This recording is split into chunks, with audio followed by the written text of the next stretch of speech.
everybody, my name's Raven. As y'all know, spring is almost here. So that means warmer weather, safer roads, beautiful flowers, and spring cleaning! No, not spring cleaning. I don't have time for that. I'm a busy college student.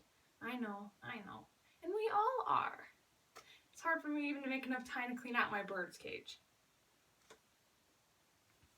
Now I want to talk about spring cleaning for two reasons. One, like I said, it's almost spring. And two, because of this guy. This is a Wells Fargo stuffed horse. I actually forgot I even had this thing. I was looking for an old sketchbook one day, and I opened my bottom dresser drawer, and bam! What do you know? I had a bunch of horses stuffed in there. And I was like, why do I have a bunch of horses hiding in my dresser? It took me a moment, but then I remembered a few years back I was supposed to get rid of them, but I didn't want to, so I stuffed them in my dresser. Stuffed animals actually take up a lot of room, so anytime I try to open that drawer, it has a hard time because of all the clutter that's in there. But I like this clutter. I don't want to get rid of it. And maybe you guys feel the same way about some of your guys' stuff too. But don't worry, by the time I'm through with you guys, you should be able to turn this into this, and this into that. Now I know none of your guys' houses actually look this bad, but some of people's houses do. It's called compulsive hoarding. I actually got these pictures from a show called Hoarders. And on there it says that compulsive hoarding is a mental disorder and that 3 million people suffer from it.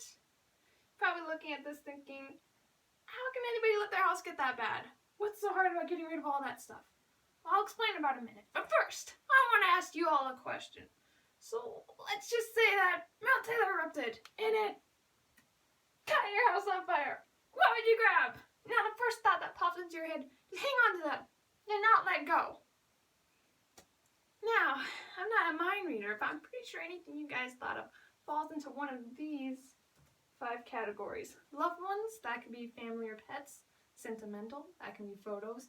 Usefulness, phone, documents, clothes, you know. Value, that's money's worth, so wallet, purse, and other things you like, that can be anything. There's actually no professional research on which people grab the most and which people grab the less. So I actually did my own. And it turns out, on a Facebook page called Sun Gazing, they had asked a similar question a while back. And 92,000 people responded with what they would grab. That's a lot of people. I was not going to go through that many comments. I went through the first 112. And according to my results, this is what people would grab. Now, as you can see, other stuff you like ranks the absolute lowest. And this is why hoarders have a hard time getting rid of their things. Because none of them see things as just stuff that they like. They see all of their stuff as these 3. The stuff you would grab during a fire. This lady saw her stuff as useful. This guy saw his stuff as valuable. So he didn't want to get rid of it. And that's with a lot of us. If we spend a lot of money on something, we just don't want to throw it away. Going back to the fire situation. When I go diving into the flames to save my stuffed horse collection. No, of course not. That's crazy. In fact, a lot of people suggest buying a fireproof box to keep all your important things in. How do we know it's everything important to us? Unless we go through all of our clutter. But what would you do if your house was on fire situation is actually a test to see what you find most important. And so is spring cleaning. By spring cleaning, you're showing that you can manage time, that you're not afraid to do hard work, that you can let go of things that doesn't matter, hang on to things that do, and that you can achieve a goal that is set. Spring cleaning shows that you have the fighting spirit. The fighting spirit to make it through college. The fighting spirit to make it far in life. How are we supposed to achieve the big goals when we can't get the little ones done? So come on, everybody. Let's spring clean!